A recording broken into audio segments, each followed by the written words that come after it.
Today, I just spent a weekend at a local vihara. Not a weekend because today's Sunday, right? But Friday and Saturday, which is a bhikkhuni monastery in Placerville.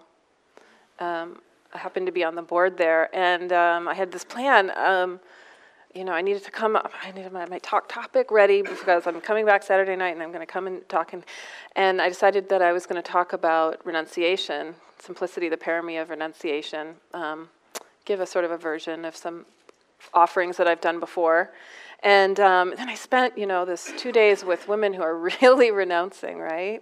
And I put myself in that place on purpose because it's so inspiring to me to be with Buddhist monastics, particularly women Buddhist monastics who have engaged and committed to that level of renunciation in life, And then there's this sense in me of a kind of shyness. How can I talk about renunciation, right?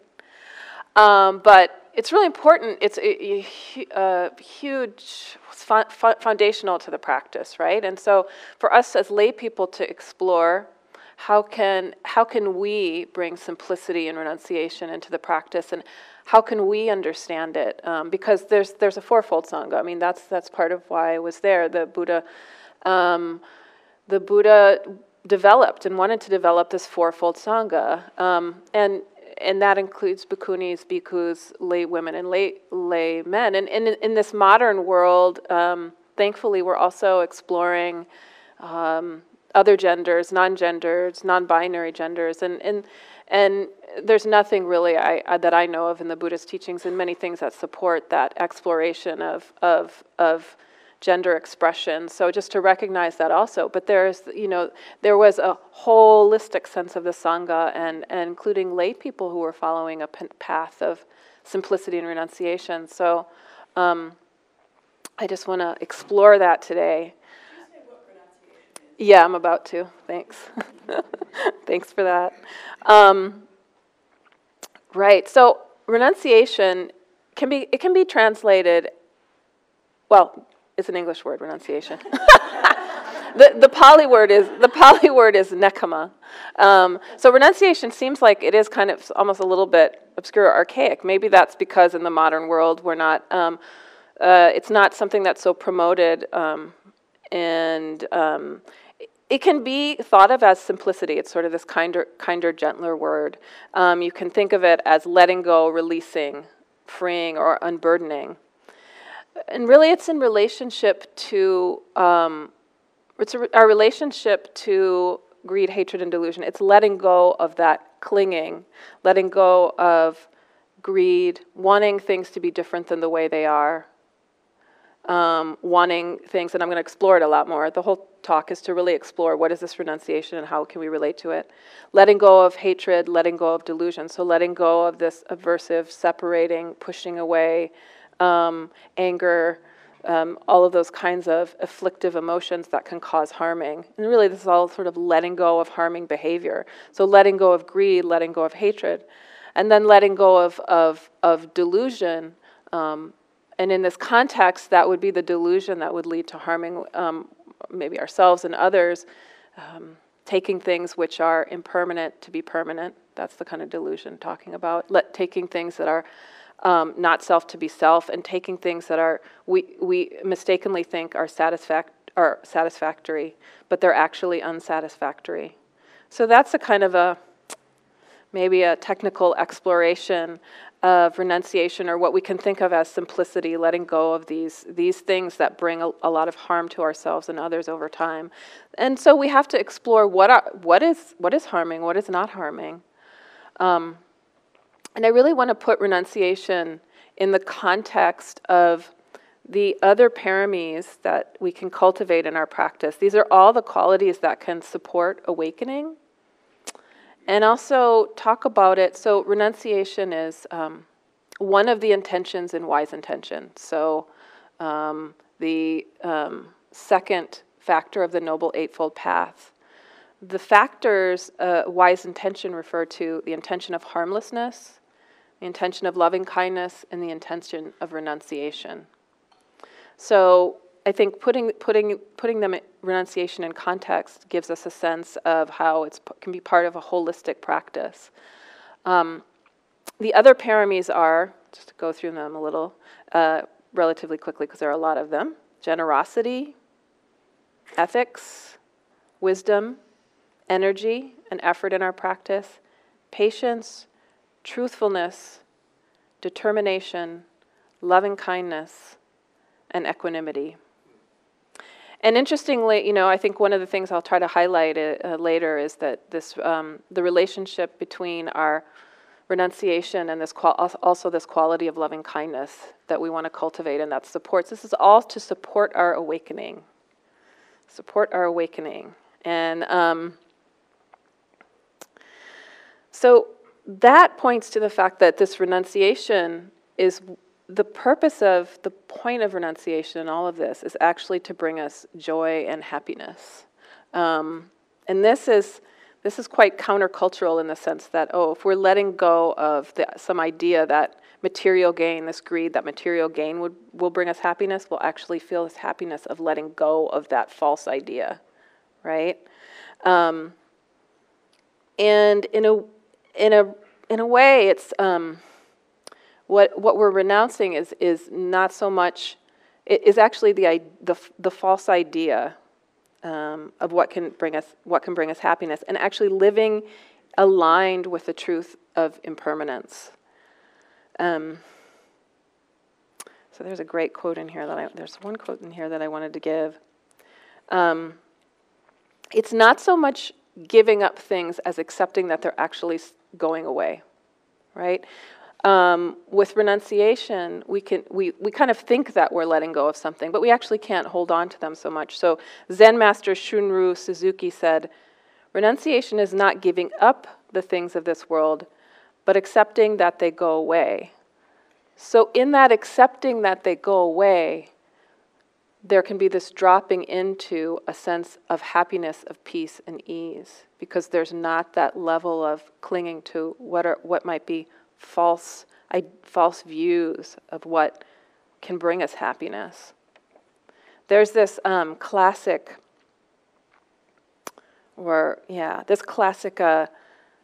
Pali chant that kind of points to that. This is something that's chanted a lot in various countries that are Theravada countries in Asia, and it just encapsulates some of the Dharma. All things are impermanent. This is the English translation. All things are impermanent. They arise and they pass away. To live in harmony with this truth brings great happiness. So this renunciation points us towards a way that we can live in harmony with that truth. And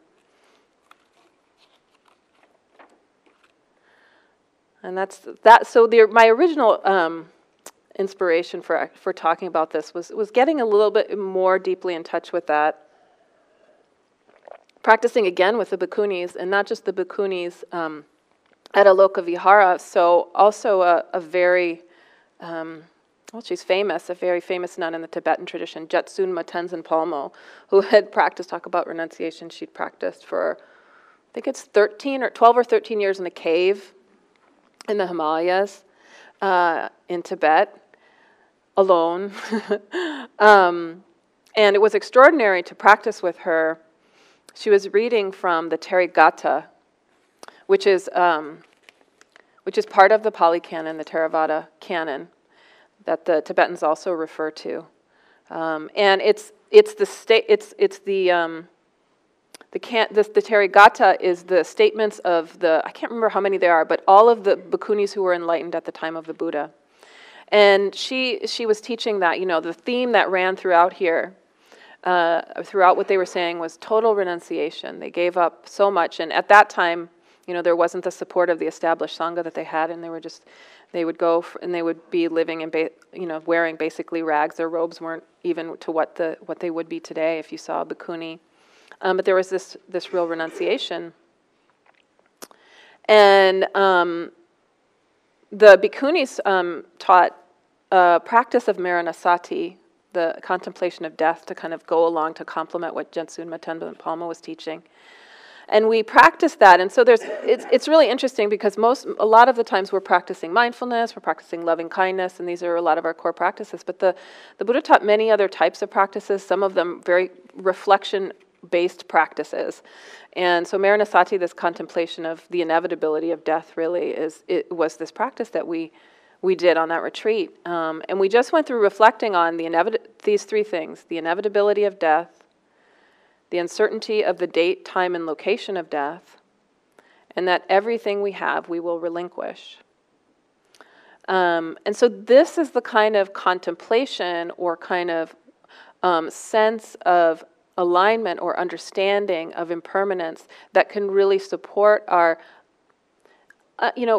moving into a way of life where renunciation of things that actually agitate and bring harm, but in fact, we mistakenly think they're going to bring happiness. This kind of, being in touch with the truth of the way things are can really lead to a natural sort of relinquishing of those kind of habits that we have that are actually harming.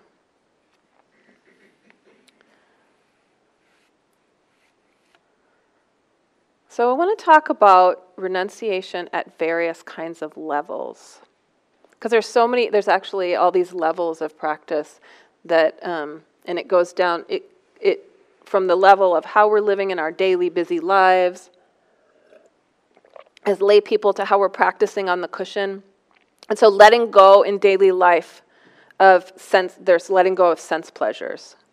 Sense pleasures, there's nothing wrong with pleasure. It's going to happen. It's going to happen. We're living from moment to moment. Certain things at this moment are probably pleasant. Maybe, it's like feels soft on the ground. That's pleasant.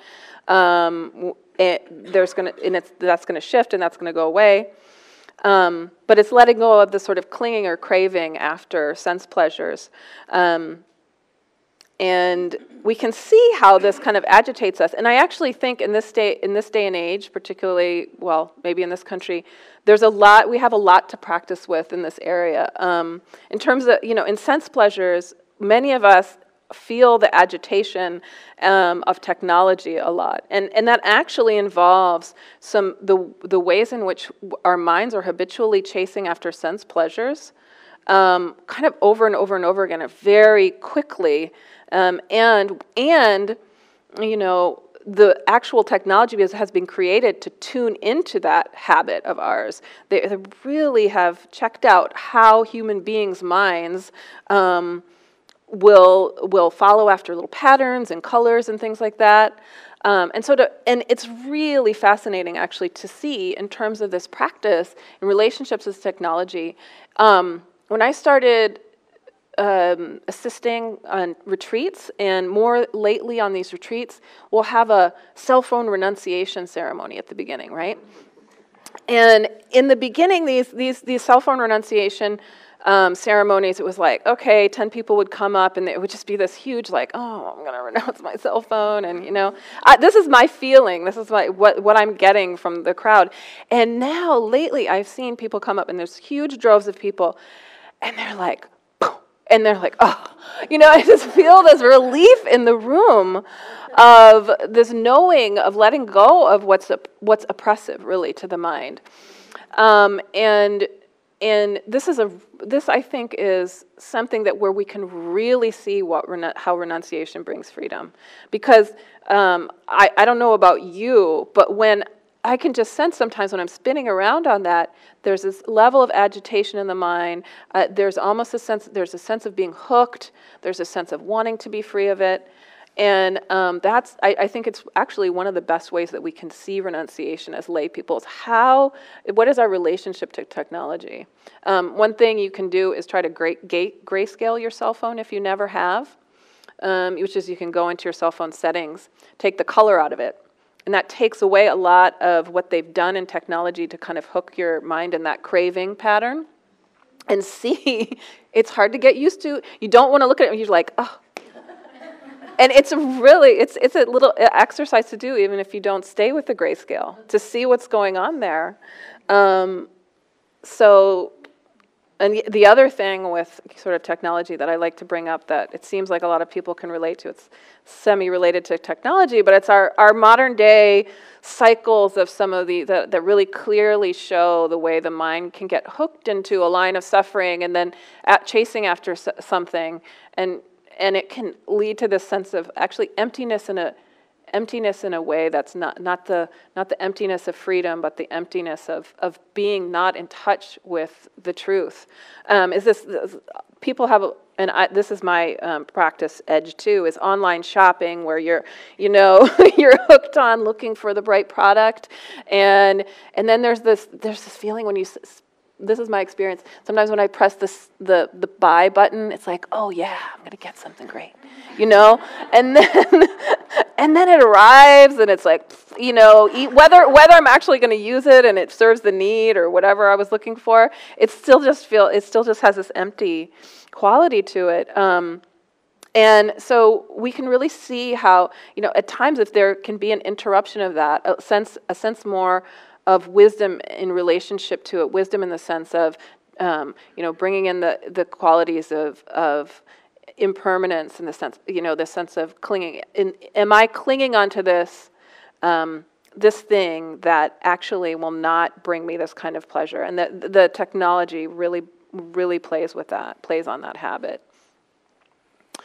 Then there's the letting go, not just of sense pleasures that we can explore, but the letting go of the cravings for becoming, the letting go of the kinds of ways in which we're craving after becoming's busyness or ambition, ways in which we think mistakenly if we can become something, that will bring us happiness.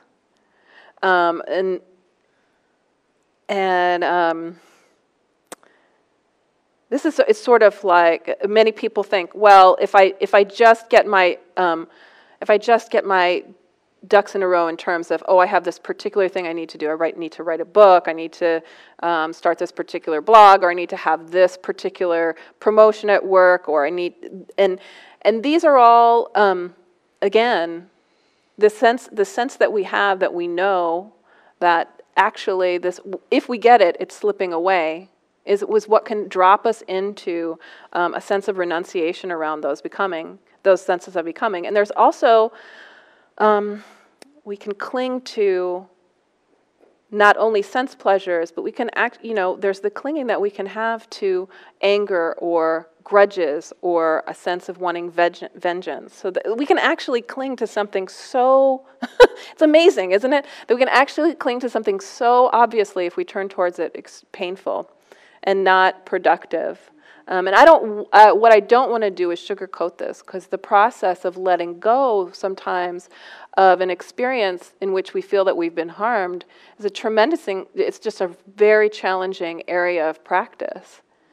But we also know that sense, that when we can drop them sometimes, that grudges are really, or vengeance, those are really going to upset the mind rather than lead to happiness. We can let it go. So I want to read this real example of, again, it's like an extraordinary level of letting go of renouncing hatred or vengeance, and we can look to these as again, these are sort of these incredible examples like the Bhikkhunis or Jetsun Tenzin Palmo of renunciation, but we can look to these as really our inspiration as lay people. This is a quote from Malala.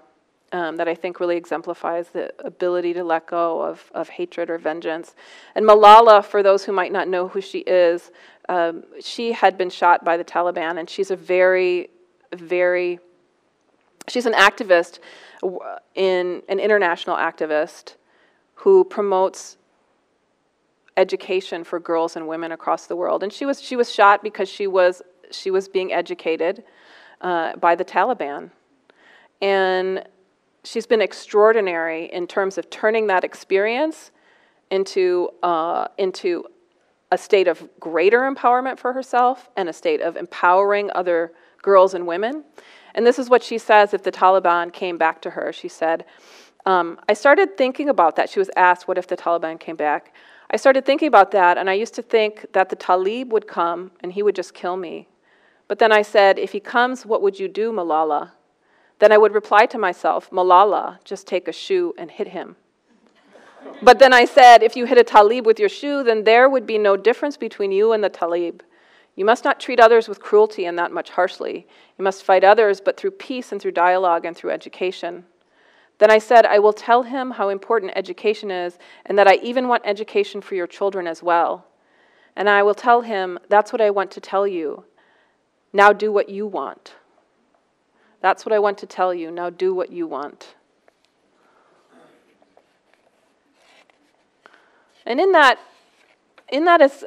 quote is also an example of a real cultivation of loving kindness also. And I'll come back to this in the sense that I feel that renunciation, cultivating renunciation and cultivating loving kindness together are essential and also extremely, in combination, extremely empowering, extremely freeing qualities to have in combination. So then there's the renunciation, the letting go that we have in sort of every moment. Mindfulness is an act of renunciation. It's just what it comes down to, right? Every time we come to sit, every time we drop into noticing what's happening in the present moment without pushing it away, without trying to cling on to it, it is essential. This is the essence, really, of renunciation, right?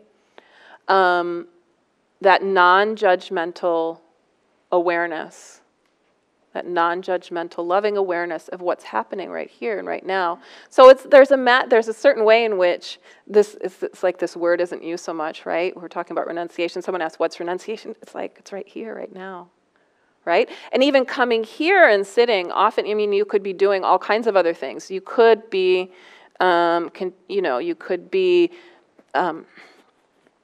looking at Netflix and continuing to watch what you maybe were watching last night. You could be doing all kinds of stuff. And you're coming here to sit, to hear the Dhamma, to turn towards what often, habitually, we're turning away from in daily life, right? To turn towards even the unpleasant, right? And what's amazing to discover the peace that we can have, with peace that we can experience with being with the unpleasant, and the peace that we can experience with being with the pleasant and even seeing it pass away, which in life, if we're not practicing this mindfulness, can bring a tremendous amount of agitation to the mind. And so, a part of this is just really recognizing that we are on a renunciate path, right? And so how can we bring that more into our daily lives? And it really points towards the freedom we can have when mindfulness is not just on the cushion, because this is where the agitation can really come when we're not in daily life. And how can we bring it to our daily activities? Letting go, even in the midst of experiences that might really agitate us, maybe at work or in our family relationships. So and it's also really the challenge of practice, is there's that moment that we have where we may be, even in sitting, where there's this sense of contention with experience, this sense of wanting to separate from it. And then we sometimes experience this dropping in, and that's where we've really let go of trying to make things different than the way they are, right? Or trying to hold on to something. And that's this sense of letting go or renunciation. We can see it in that way. And it manifests as a stillness in the mind. Manifests, as I said, in this kind of peaceful sense, not pleasant in the sense pleasure way, but fulfilling and nourishing in the way that mindfulness is, in the way that almost can't be described. There's a kind of a love that is brought into the practice when we can drop into that sense of being able to be with whatever arises, being able to meet our experience. So there's a stillness in the midst of all of that, stillness and equanimity. And so I want to read this quote that kind of points towards that, towards the there's really a sort of radicalness of letting go that's involved. And this quote, I think, it's funny, it's from this person who I have no idea who this person is. It's attributed to Reverend Sapphire Rose, and I heard a good friend give this in a Dhamma talk recently. And I think what I really like about it is that it points to the many things that can get in the way of letting go, and the sort of radicalness that brings us peace. There's a peace in it, and all of the agitations of the mind that actually can disturb it. So here's how it goes. I don't know who Reverend Sapphire Rose is. Okay, she let go. Without a thought or word, she let go. She let go of fear. She let go of the judgments. She let go of the confluence of opinions swarming around her head. She let go of the committee of indecision within her. She let go of all the right reasons, wholly and completely, without hesitation or worry. She just let go. She didn't ask anyone for advice. She didn't read a book on how to let go. She didn't search the scriptures. She just let go. She let go of all the memories that held her back. She let go of all the anxiety that kept her from moving forward. She let go of the planning and all of the calculations about how to do it just right. She didn't promise to let go. She didn't journal about it. She didn't write the projected date in her day timer. She made no public announcement and put no ad in the paper. She didn't check the weather report or read her daily horoscope. She just let go. She didn't analyze whether she should let go. She didn't call her friends to discuss the matter. She didn't do a 5-step spiritual mind treatment. She didn't call the prayer line. She didn't utter one word. She just let go. No one was around when it happened. There was no applause or congratulations. No one thanked her or praised her. No one noticed a thing. Like a leaf falling from a tree, she just let go. There was no effort. There was no struggle. It wasn't good and it wasn't bad. It was what it was, and it is just that. In the space of letting go, she let it all be. A small smile came over her face. A light breeze blew through her. And I left off a last line because I think it's a little permanent.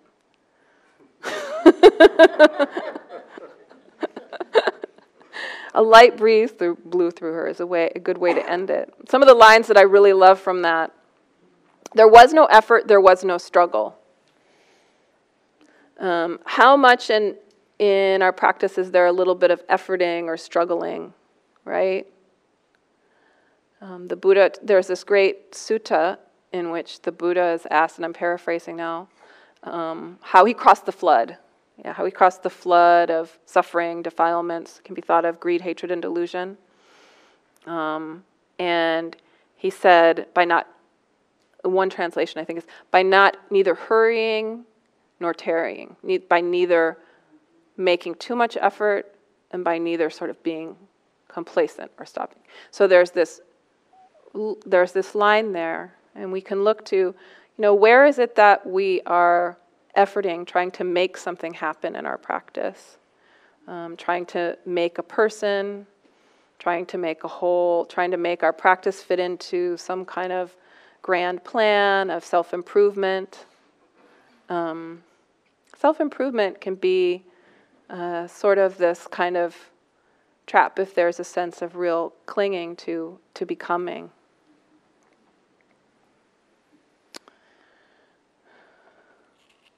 So yeah, I just want to bring in the fact that this is countercultural, and to know that, and to actually honor that in the sense of what are we practicing with? We're practicing with a lot of difficult messages about how we need to be something else, how we need to get something else. We're even told our bodies should be something different, and our bodies can only be what they are. So in renouncing, we're also renouncing those kind of pressures, and for many of us that means renouncing ideas that have come from outside that we've internalized about how we need to be something different. It's good to bring it back to simplicity too, and I think many of you know about the 5 precepts for lay people, the 5 training precepts, ethical training precepts. And they're acts of renunciation that we're practicing if we are. They're phrased in that term of abstaining from certain things that would bring us harm. And they're very explicitly taught, again, for the purpose of bringing joy to our lives, with the focus always on non-harming. So just to go through them, it's to refrain from killing or harming living beings, sentient beings, to refrain from taking that which is not offered, so stealing or other kinds of ways in which we might be taking something that's not offered, maybe someone's time or something like that, or actually maybe it's something to explore in our own practice, using products that came out of involuntary labor, for example. To refrain from sexual misconduct, which means harmful or exploitive sexuality. To refrain from lying and harsh speech. So to refrain from taking intoxicants that cloud the mind and cause heedlessness. And this is a practice, in my exploration, really, of letting go, and why I bring it into this talk about renunciation. It can be very powerful if we bring our mind, our awareness to that point in which we really want to break one of these precepts, in which we really think, okay, if I tell that little white lie, somehow that's going to make things better in this moment. It could just be impressing somebody with a little exaggeration.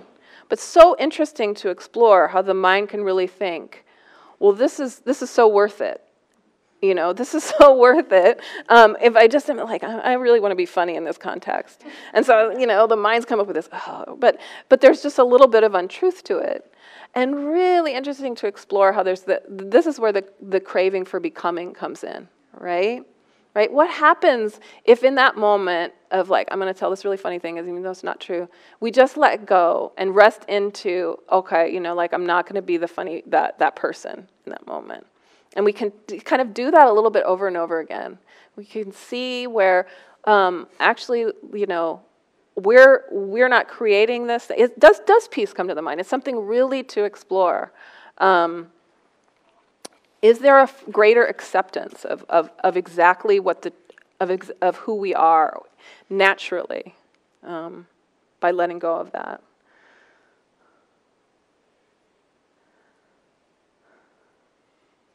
So yeah, to the precepts, the fact that what we're doing is, instead of kind of doing something, you know, kind of making ourselves fit in, making ourselves positively act out in the world, but just refraining from the habits that we have, points to those as the ways that we really get stuck.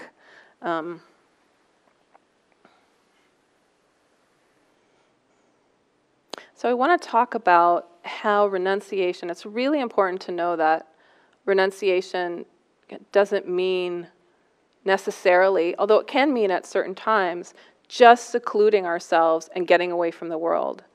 That, in fact, the whole of the practice involves an engaged path, or for many of us can't. I mean, there may be for some of us that we really feel that this is an important time, and there really needs to be a tremendous amount of seclusion. It's arguable even in those moments where we're secluded. Did Jetsunman Tenzin Palmo, when she went into the cave for 12 or 13 years, just do a secluded path? Well, she came out, and certainly she did an extraordinary amount of work, somewhat along the lines of Malala. After she came out, she has done an extraordinary amount of work to support the ordained Tibetan nuns, and really brought the ordination back, the process of nuns being able to be active in the Tibetan tradition. Actually, I don't know. I don't have the knowledge of whether they were ever in the past. But now there's an ongoing, there's an ongoing school that she's created, an ongoing monastery.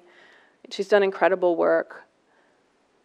So we need sometimes to have this seclusion, but to remember that this is an engaged path, and that really that arises out of the fact that compassion and loving kindness are essential parts of the path as well. This is what Bhikkhu Bodhi says about the relationship between renunciation and compassion. He says, like a bird in flight borne by its two wings, the practice of Dhamma is sustained by two contrasting qualities whose balanced development is essential to straight and steady progress. These two qualities are renunciation and compassion. As a doctrine of renunciation, the Dhamma points out that the path to liberation is a personal course of training that centers on the gradual control and mastery of desire, the root cause of suffering. As a teaching of compassion, the Dhamma bids us to avoid harming others, to act for their welfare, and to help realize the Buddha's own great resolve to offer the world the way to the deathless. So we see that in this, that compassion has, in the process of getting closer, at practicing renunciation, of practicing mindfulness, of seeing impermanence more closely, of seeing the joy that the stillness of mind that can result from that, of seeing what arises, of practicing the precepts. In that process, we actually become quite attuned to the process of suffering that arises in the mind, to the fact that everyone is in this boat of having these passing experiences of pleasant, unpleasant, and neutral happening, and the habitual reactions to them that actually we often mistakenly end up creating more suffering rather than the opposite. We see that process, and then the heart is tenderized. And so compassion naturally arises out of this path of renunciation also. So in that way, even when we're going into our secluded practices, maybe we're going on retreat, or we're just taking some time out in daily life where we're really focusing on the cultivation of the heart, mind, and mindfulness, if it's our ramping up our daily practice, or really taking that time out we feel that we need to cultivate our own relationship to life that's not harming to us and harming to others. When we start to see that process, we can start to see that. I love this.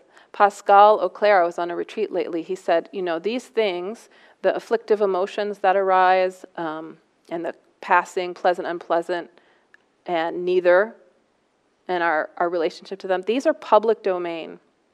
And we start to see that they're public domain. And so through this process, naturally, if we're open to it, compassion arises along with the cultivation of renunciation, the cultivation of wisdom that goes along with that. And if we have that, then that can be really the source and the ground of an engaged path. But with renunciation can temper that also, so that we don't get overwhelmed, in our sense that we need our actions that are based on compassion, our actions that are there to support other people in the suffering that they experience.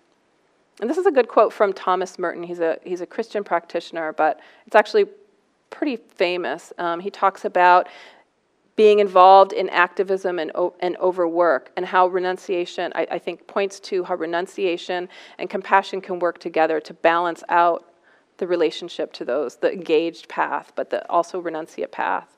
And he says, there is a pervasive form of contemporary violence to which the idealist most easily succumbs: activism and overwork.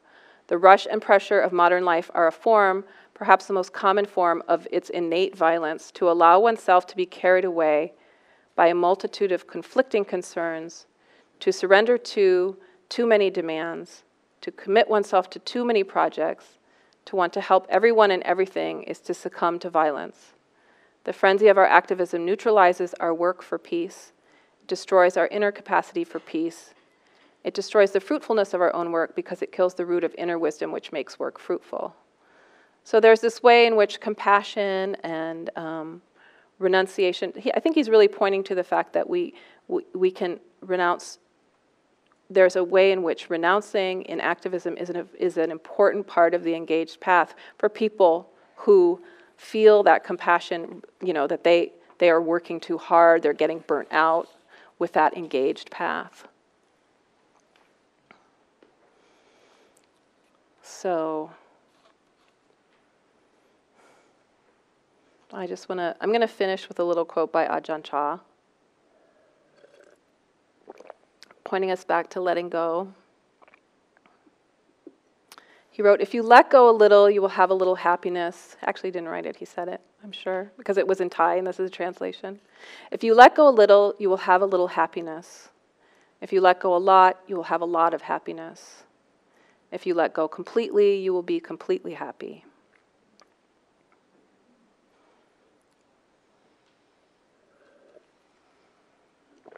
So those are my thoughts on my offerings on renunciation and compassion. Wondering if you have any questions or want to talk about the practice. And it's helpful to reflect on something that maybe in your life might be useful to let go of. You know, it's helpful to kind of build a practice sometimes around something in particular that we know that it would be helpful to let go of.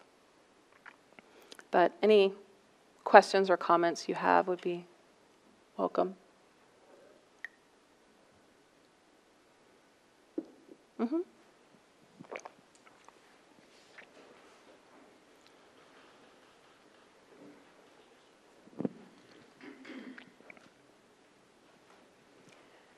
I'm struggling with how to remain peaceful when engaged with someone in my household, or nearly, my adult niece, who is always angry, always wanting to harm because of her own perception that she was harmed long before.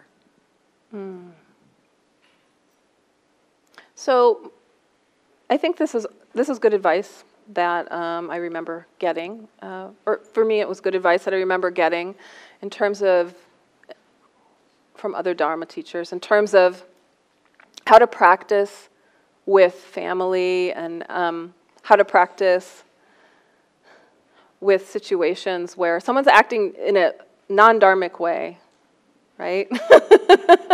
And when we get into the practice, it can be so extraordinary that, wow, we found this way that's freeing, this way to relate to experience that's freeing, and we want to share it.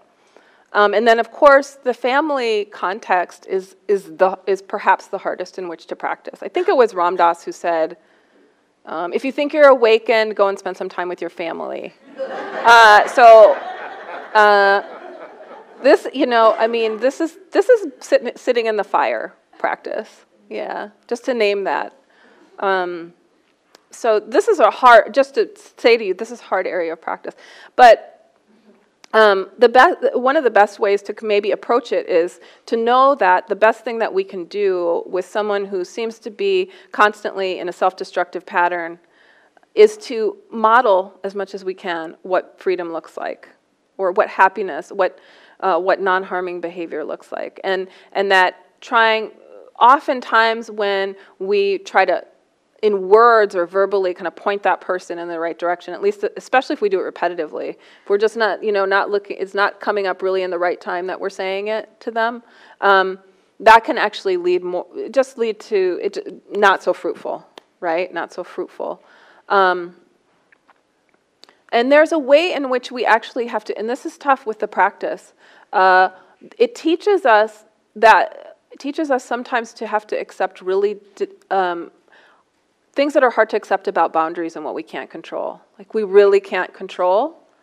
Even, I struggled with this a lot with a family member of mine who is really mentally ill, and there's nothing, actually, at a certain point, there's actually nothing you can do to control that person's sense of acting in a way that would bring them well-being or anything. And so there's a way in which we need to practice with really sometimes accepting, just sitting with, you want to be able to control, but have to accept the fact that the controlling ability is not there. And that can be a really deep practice, very hard with family members that we're really close to. So just to acknowledge that, the difficulty of that, the tenderness of that, it's extremely tender, right? Yeah. That was very useful for me for understanding how to think about trying to help her. But my question actually was how to protect myself. Sorry, I missed the question. No, that's all right. That was also valuable. I appreciate it. How to protect yourself when she is... How to be in her presence. She has gone completely out of control, and her son lives with us, and she used to live with us. So it's this whole family thing. How to be in her presence and even be safe. And even be safe physically? Well, not quite that bad. Safe emotionally. Yeah. Yeah, how to be in her presence and safe emotionally. Yeah. Right. So I would suggest, again, this is advanced practice. I would suggest coming up with some particular practices for yourself. Something, statements that you can make to yourself. They could be along the lines of loving kindness statements or compassion statements for yourself. Or if you relate to them, taking refuge in the Buddha, Dhamma, Sangha, something like that, taking refuge in the Dharma. If that, you kind of went like this, so maybe it's not something you relate to. But having a practice, maybe starting to do a practice every day that's about compassion around this area. May I be free of suffering, so that you can turn back to that in the moments where it's difficult. I mean, it may just be that she might be doing her own thing, and you're there you're there within yourself, just kind of repeating this soothing, loving, or compassionate statement for yourself. And it should be something that resonates for you. Certain things that resonate for me are, may I be free of suffering and the causes of suffering. May I be well. May I be safe. May I be safe from inner and outer harm. And you don't necessarily have to be there with her in the sense of this is where mindfulness might be at. You don't have to necessarily be there with her, like listening very carefully, trying to be compassionate. Because she may be so harmful, it might be better to do different kinds of practices that are more like the reflection practices of compassion. Thank you. So maybe that will be helpful. Mm-hmm. When you started speaking about renunciation today, I didn't know where this was going, but when you started talking about letting go, it rang the bell in me. Because years ago, an old man, wonderful fellow, taught me how to meditate. And at one point he said, you live with fear and anger, and you need to let it go. Mm-hmm. He showed me that I was harming myself by carrying this fear and anger that came from being abused years ago, beaten up badly, shot in the head, shot at. I carried it. Mm-hmm. And he said I needed to let it go. Mm-hmm. I was driving in my car and I realized that I was doing this to myself. Mm-hmm. And while I let it go, mm-hmm. the cloud lifted and I could feel the love in my heart. Mm-hmm. My life changed. Sometime later, I can't remember now how much longer, it wasn't that much longer, I got a phone call from my son's father apologizing. And I was able to thank him for calling and telling me that, so that I could tell him that I forgave him. Mm-hmm. Goodbye. Yeah, I have nothing. That was beautiful, and I really appreciate you sharing it and that wisdom and that experience.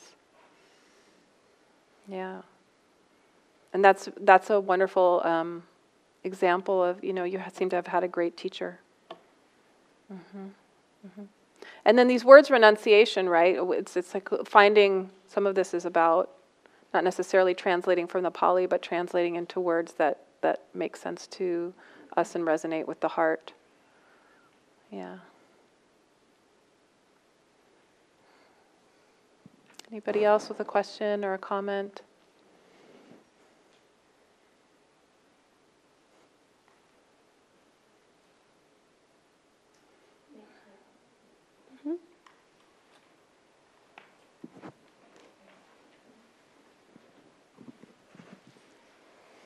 So, how to have renunciation before a situation with a family member, for example, and at the same time help that person? Because you have been involved with this person and you want to help that person, and that's causing suffering to you, and you want, okay, I'm just going to not do anything, I'm just going to renounce. But you feel the need of really help that person. Mm-hmm. So how to balance that?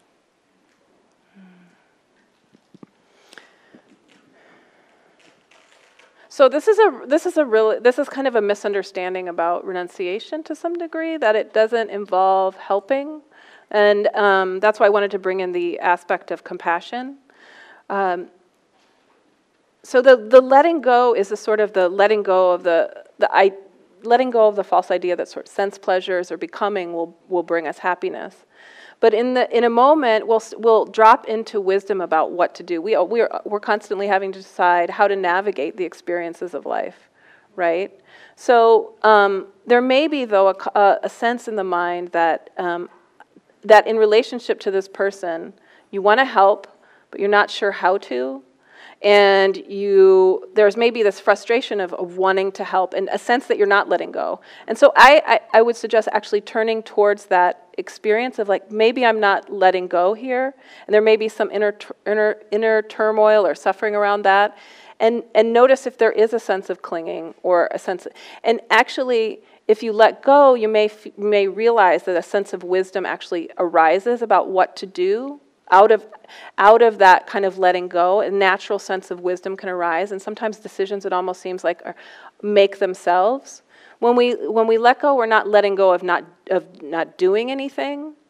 We're letting go of a sense of contention or agitation with experience. That's control.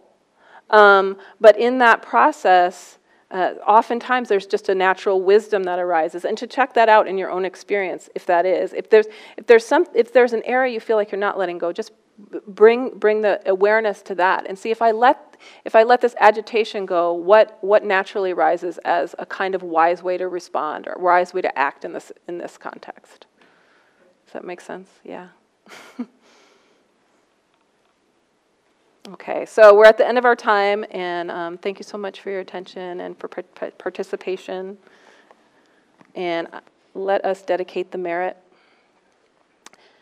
May any benefits that arose from our practice today, coming together, sitting together, turning our attention towards our present experience, letting go into that, with a sense of caring, compassion, and community. Turning our attention towards the Dharma. May any benefits that arise from that practice touch those around us, those whom we come into contact with, and resonate out further beyond to all beings, and may all beings be free of suffering and the causes of suffering. May they be well and safe and protected. May they have ease of peace, and may they be awake.